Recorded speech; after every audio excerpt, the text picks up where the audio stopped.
Donc voilà, et c'est ça, c'est une application de la force de Laplace qu'on appelle les rails de Laplace. Hein?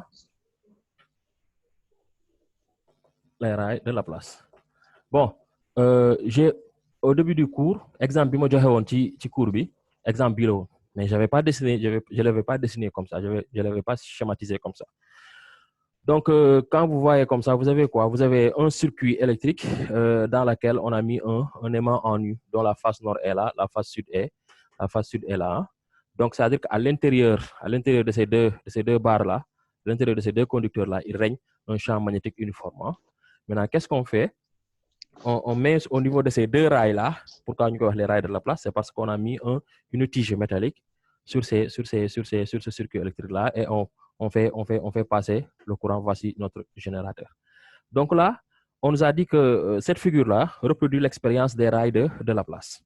On dit que le conducteur mobile est situé dans le champ magnétique uniforme d'éléments en U. Voici un aimant en U, c'est un aimant en U. Et on a un champ magnétique B égale à 0,1 Tesla. B égale à 0,1 Tesla. B égale à 0,1 Tesla. Champ magnétique B égale à 0,1 Tesla. Ensuite, qu'est-ce qu'on nous dit? On dit que le conducteur est parcouru par un courant d'intensité I égale à 5 ampères. Donc, le conducteur est parcouru par un courant d'intensité I égale à 5 ampères. Ensuite, on nous dit qu'il est soumis à l'action du champ magnétique sur la longueur MM', c'est-à-dire c'est cette longueur-là que j'ai coloriée en bleu, la longueur M'.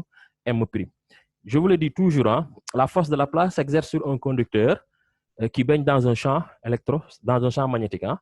Ce fait qu'il y a une partie du conducteur qui ne baigne pas dans le champ magnétique, donc il n'y a pas de force de Laplace qui s'applique à cette partie-là qui n'est pas dans le champ électrostatique. Donc, il faut impérativement regarder la partie de la tige ou bien la partie du conducteur qui se trouve dans le champ magnétique. Sinon, la place de mon âme. Parce que pour que la place existe, il faudrait ces trois-là, il faudrait un courant, un conducteur et un champ magnétique.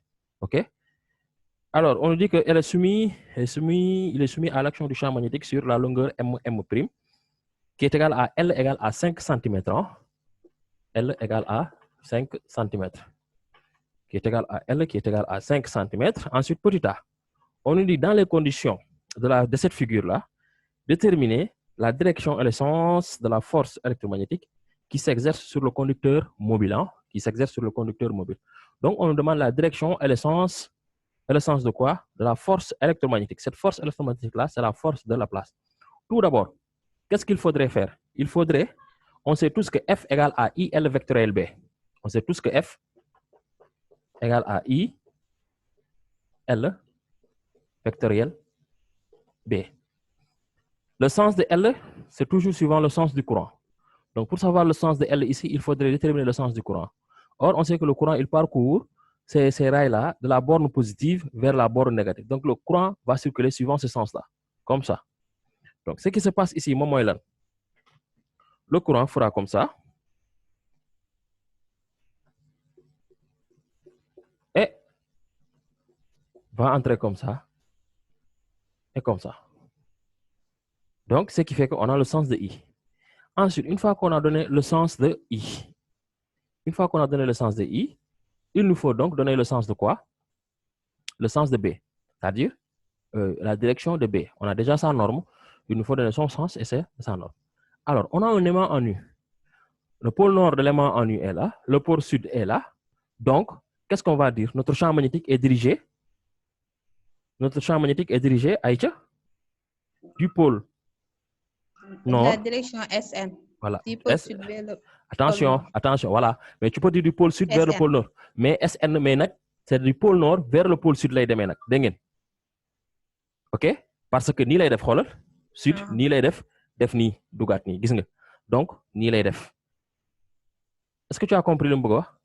Soo jëlee boo jëlee direction SN, xam nga SN moom moo nekk nii. Soo nee SN, tu as tendance à prendre à l'intérieur du pôle que nii lay dem. Alors que normalement, pour SN bi mën a nekk, il faudrait prendre ça, il sort vers le pôle sud et il entre vers le pôle nord. Est-ce que tu as compris? Donc la direction du champ magnétique entre les pôles, au niveau de dans l'aimant en U, c'est du pôle nord vers le pôle sud, c'est-à-dire elle est dirigée vers le bas.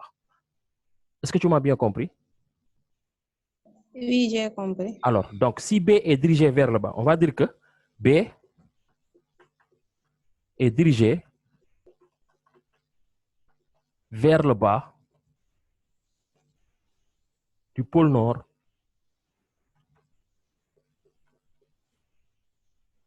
vers le pôle sud.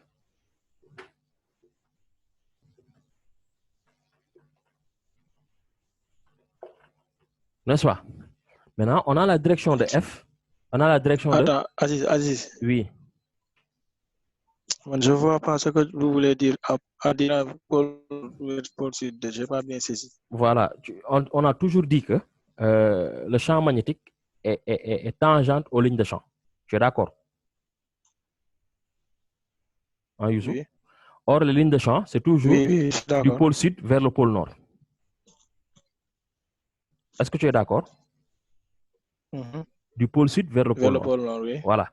Qu'est-ce qui nous intéresse ici? C'est la direction du champ magnétique à l'intérieur ici. C'est la direction du champ magnétique à l'intérieur ici. Donc, que font les lignes de champ? Ils sortent du pôle sud et ils entrent vers le pôle nord. Donc, si ils entrent vers le pôle nord, ils se dirigent vers le pôle. Ils se dirigent vers le pôle sud. Ils sortent encore. Est-ce qu'il y a un question? Et n'oubliez pas que voilà, n'oubliez pas qu'à l'intérieur d'un aimant en U, le champ magnétique est uniforme. OK? C'est bon? Maintenant, une fois qu'on a ça, on va appliquer la règle des trois doigts de la main droite. Cette fois-ci, je ne vais pas appliquer la règle de la main droite, mais je vais appliquer la règle des trois doigts de la main droite. C'est-à-dire qu'il faudrait toujours prendre, suivant ça, il faudrait faire ça. Règle des trois doigts. Règle des trois doigts.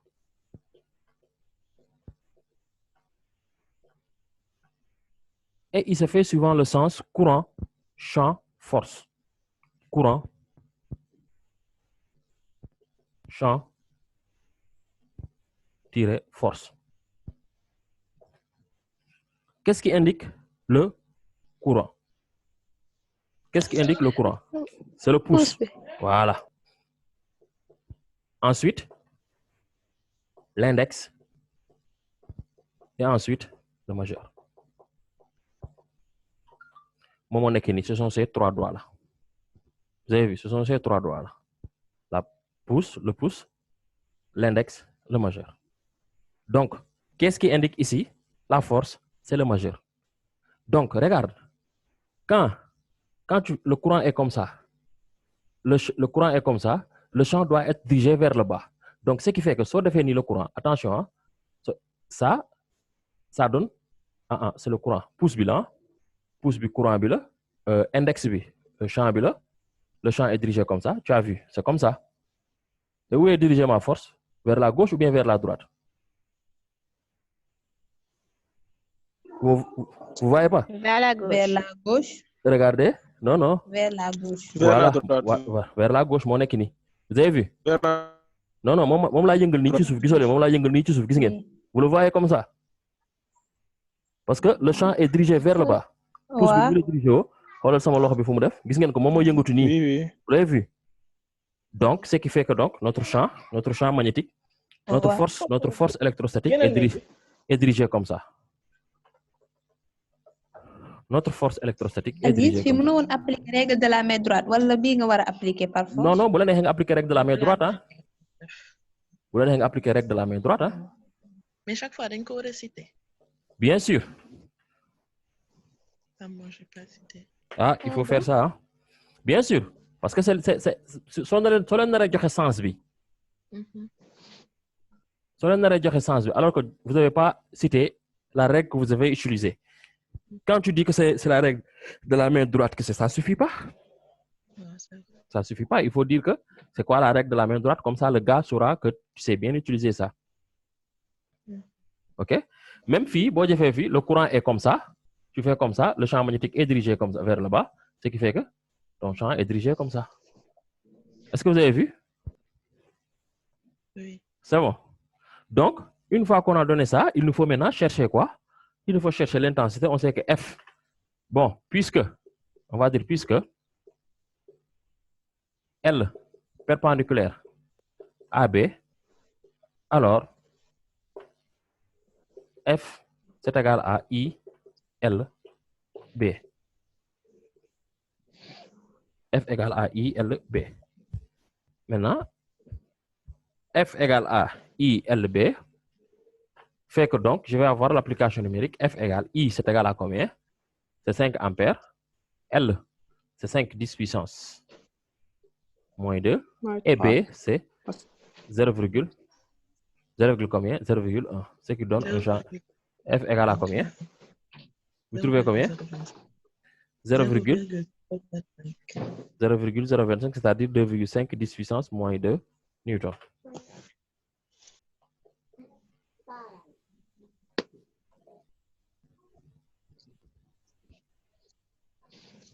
C'est bon?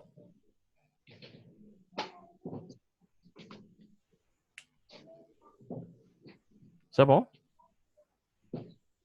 Oui. Good. Ouais, c'est bon. Ensuite, la question suivante, qu'est-ce qu'on nous dit? On nous dit, dans les conditions de cette figure-là, déterminer la direction et le sens de la force électromagnétique qui s'exerce sur le conducteur. Ensuite, quelle masse M faudra-t-il suspendre à l'extrémité du fil pour que le conducteur reste en équilibre? Alors, on demande quelle masse faudrait-il suspendre ici pour que le conducteur reste en équilibre. Or, on sait que si on suspend ici une masse, les forces qui s'exercent sur cette masse-là sont le poids P. Ici, il y a la tension du fil, T1. Mais puisque la poulie là, elle a ni masse, elle fait que changer la direction de cette force-là. Donc, cette force T1 là, on aura ici une force qui est comme ça. Je vais appeler ça T2 et elle est rattachée là. Donc, à l'équilibre, je vais dire à l'équilibre,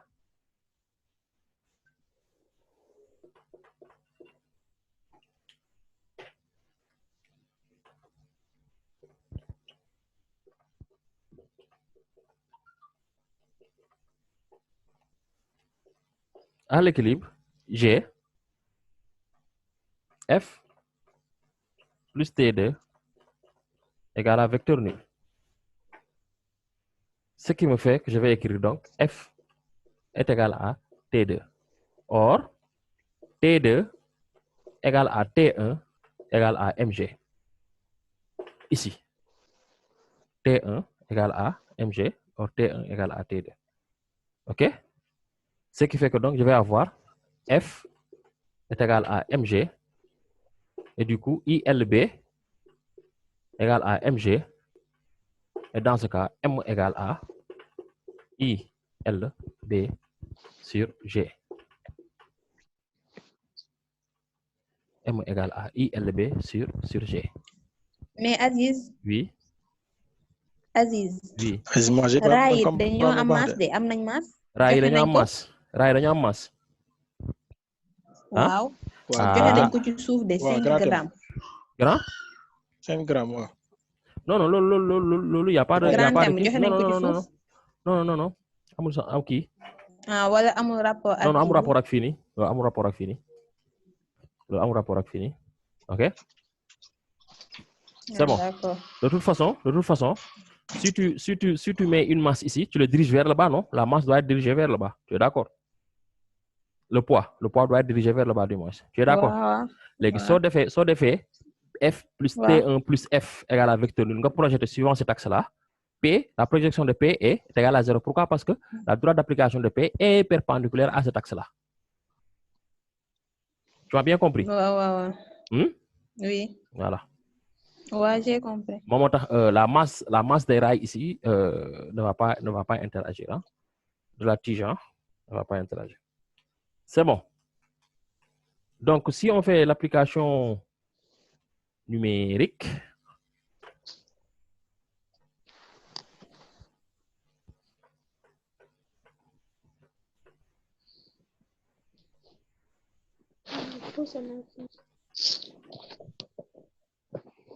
donc si je fais l'application numérique,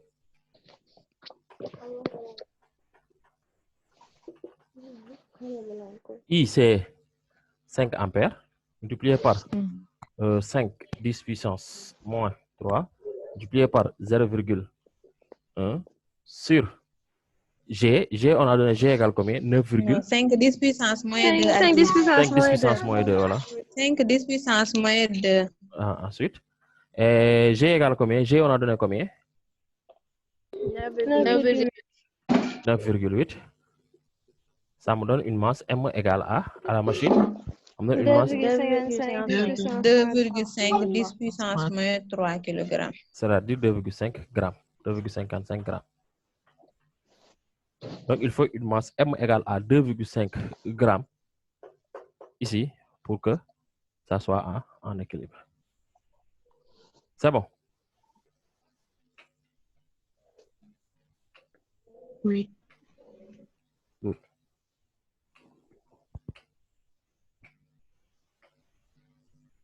Doudou, jusqu'à présent, c'est bon. Tu m'as posé une question aujourd'hui. Je n'ai pas voulu te répondre parce que je savais que j'allais corriger ça. C'est bon, hein? Good. Ouais. Maë, tu es là? Ensuite, bon, je vais effacer ici avant de répondre.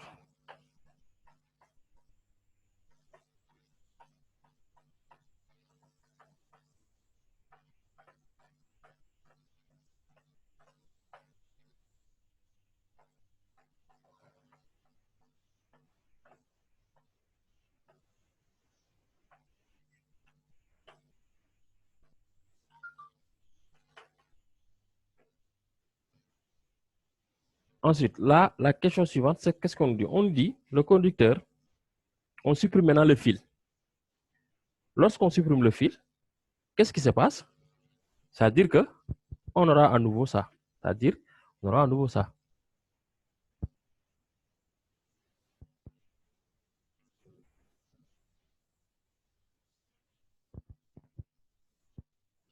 On supprime le fil. Ça, c'est l'élément en nu. Bon, c'est un peu un aimant là. Voilà. Ça, c'est l'élément en nu.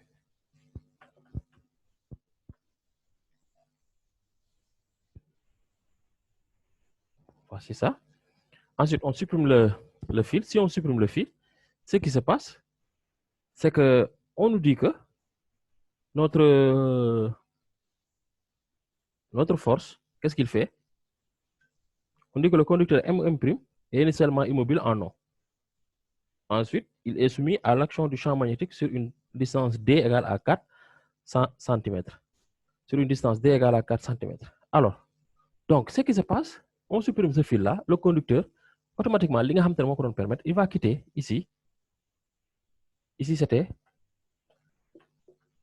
M'. Là, c'était M. Pour venir sur une distance D, ici, en un point, que je vais appeler ici M1, M2. Donc, le conducteur va balayer cette surface-là.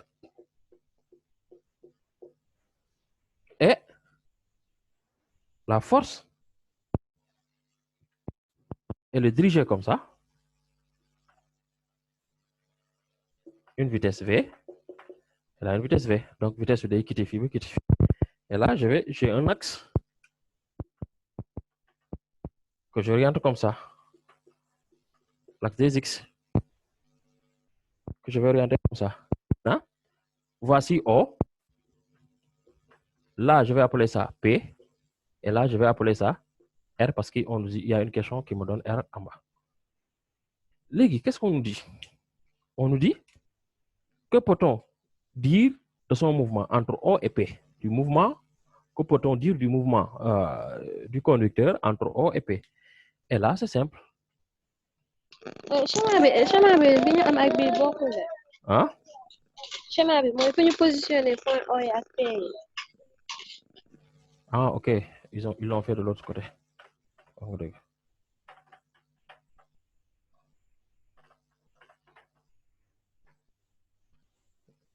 J'ai dû faire une erreur. M',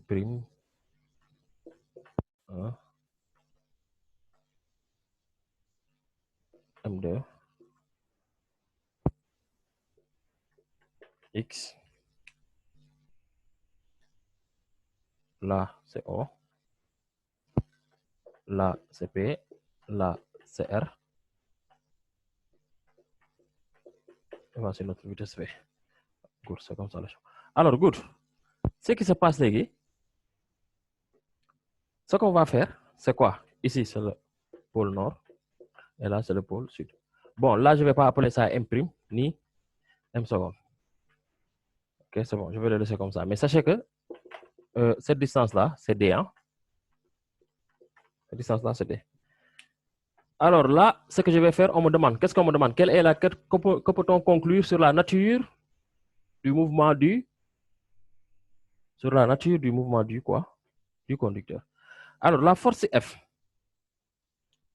est maintenant vers la droite. Pourquoi la force F est maintenant vers la droite? Parce qu'on a dit que on coupe le fil et on change le sens de on inverse le sens de circulation du courant. Vous avez compris? C'est ça que je vais oublier.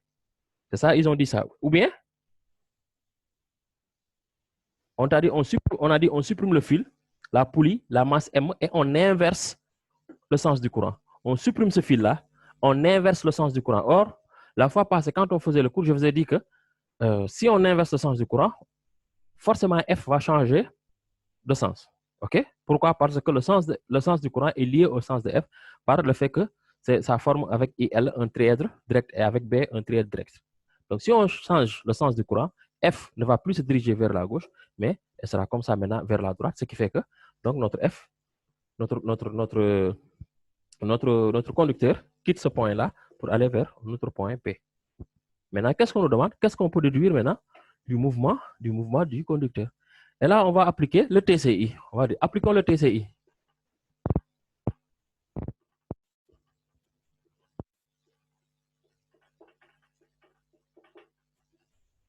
Alors, actuellement, on va dire que les forces qui s'exercent sur ce conducteur-là, c'est la force de la place F, le poids P et la réaction des rails, qui est égale à M à vecteur. J'écris grand M pour différencier ce grand M-là de cette masse-là. Ce grand M-là, c'est la masse de la tige.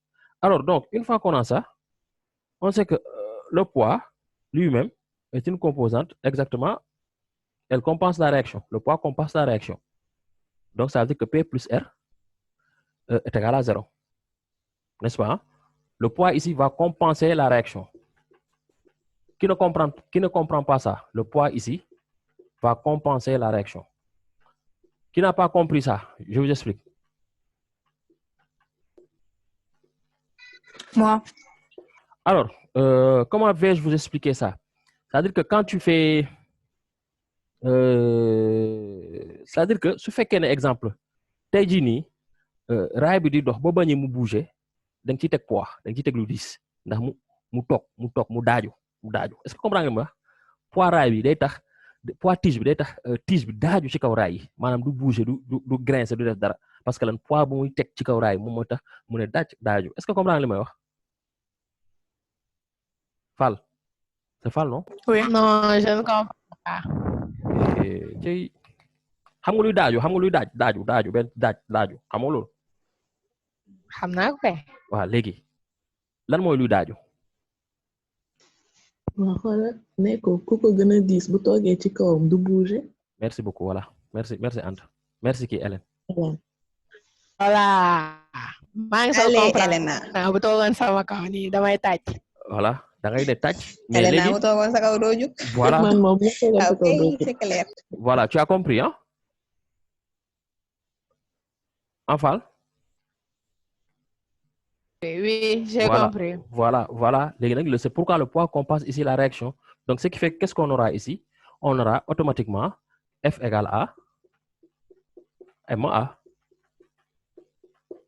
Alors, puisque ils sont tous dirigés vers la droite, donc ce que je vais faire ici, c'est que A égale à F sur M. Or, F, on avait trouvé une valeur de combien? De 2,5 10 puissance moins 2.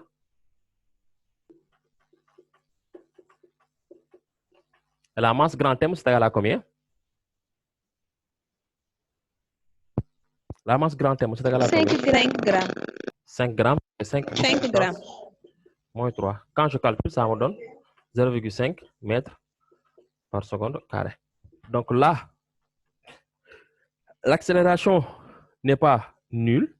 Donc entre O et P, on a un mouvement uniformément accéléré. Entre O et P, on a un mouvement uniformément accéléré.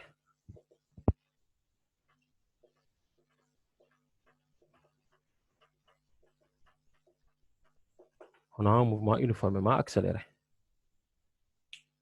C'est bon. Ensuite, une fois qu'on a déterminé ça, la question suivante. Qui a des questions? Accélération, c'est pas 5 au lieu de 0,5. Calcule ça. C'est 2,5 10 puissance. C'est combien de grammes? 5 grammes, hein? C'est 5 Oui, grammes. 5 Oui, c'est comme grammes. ça. C'est 5 10 puissance moins 3. Wow. Si tu fais la division, ça donne combien? 5 Ça donne 5. au lieu de 0,5. Voilà, c'est 5. Donc, c'est bon. Qui n'a pas compris?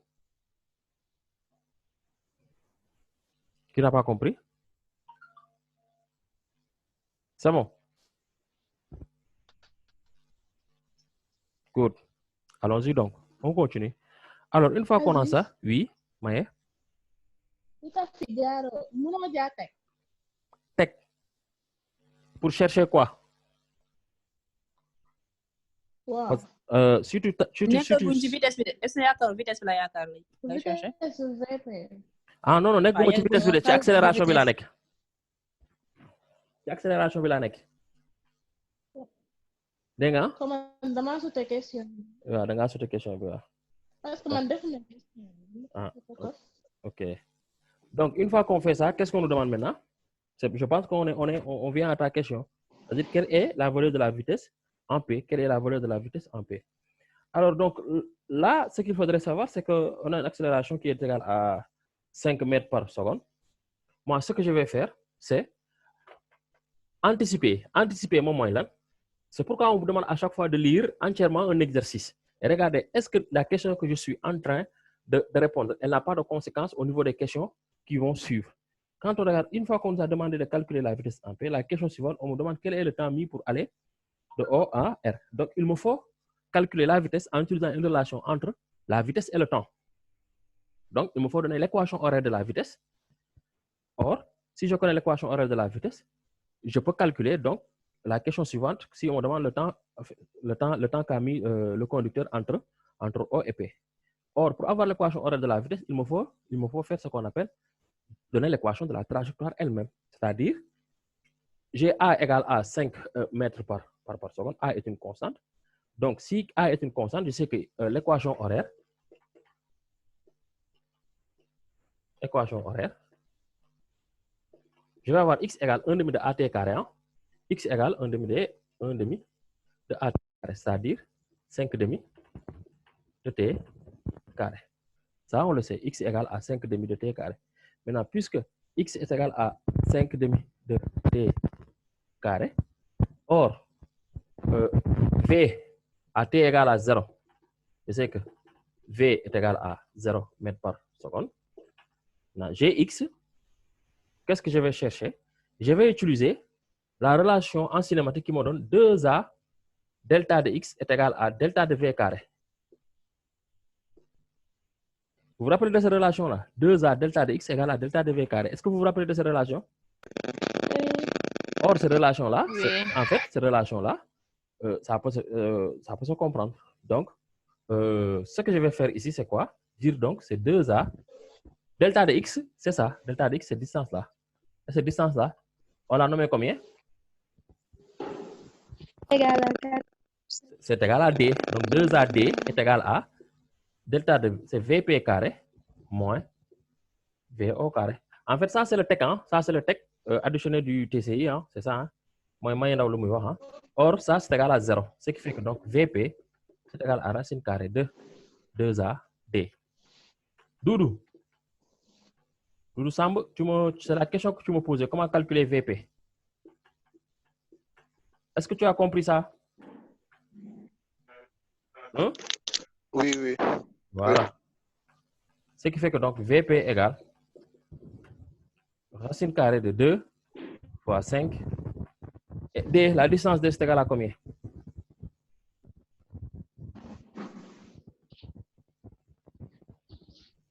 La distance 4 D, cm. 4 cm. 4 cm, c'est 4 10 puissance moins 2. Ce qui me donne une vitesse V égale combien? Je vais trouver combien? 0,6. 0,63. 63.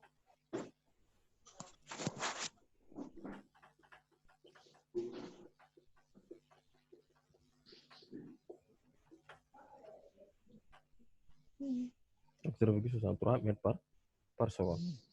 Donc, une fois que j'ai ça, on me demande maintenant le temps mis entre O et P. Le temps mis entre O et P.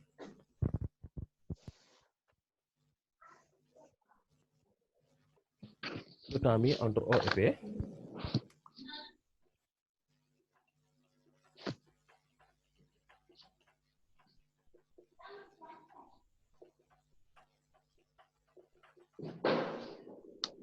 Alors là, ce qu'il faudrait faire ici, c'est quoi? Utiliser l'équation horaire.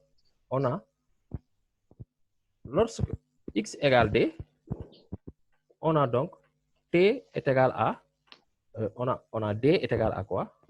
T est égal à 5 demi, 5 demi de TP au carré. Je vais l'appeler TP, le temps au point P. TP au carré. Ce qui fait que donc, je vais avoir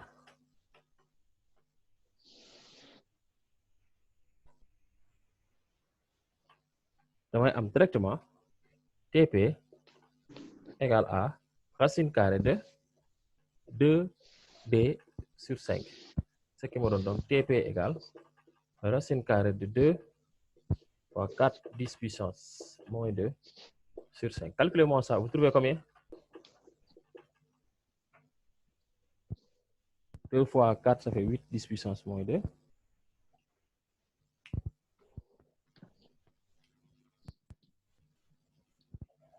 Vous trouvez combien? 1,26. 1,1 10 puissance moins 1. 1,28 10 puissance moins 26, hein? 26 10 puissance moins 10 1 puissance moins 1. Moins 1. seconde. Good. Ensuite, une fois que qu'on a le temps mis entre T et P, on nous demande le temps mis entre P et R, entre O et R, sachant que PR égale à 20 cm. PR égale à 20 cm. Hein? Donc, on va chercher le temps mis pour aller de P à R d'abord. Le temps mis entre P et R.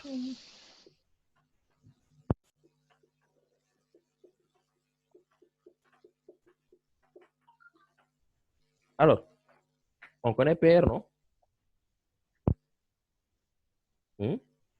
On connaît la vitesse au point P. Oui. Si on connaît la vitesse au point P, on peut chercher le temps au point P. N'est-ce pas? Hein? En faisant le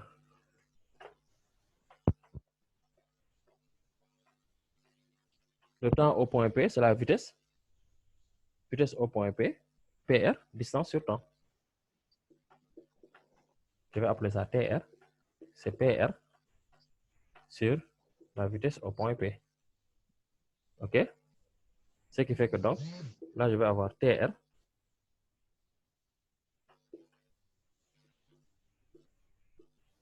C'est quoi? PR, c'est égal à 20 10 puissance moins 2. Divisé par la vitesse au point P, on avait trouvé combien? 5. 0,63. La vitesse, hein? 0,63. Oui. OK, 0,63. Quand on fait ça, on a TR égale combien? 3,17. 10 puissance moins 1. 10 puissance moins 1 seconde.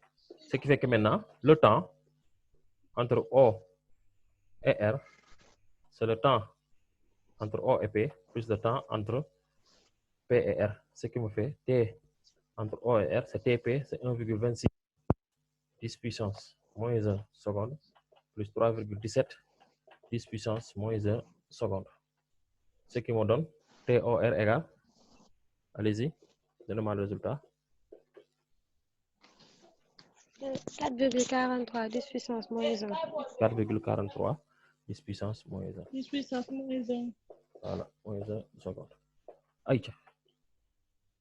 Le voici. Donc, en grosso modo, voici un exercice sur les rails de Laplace. Merci beaucoup.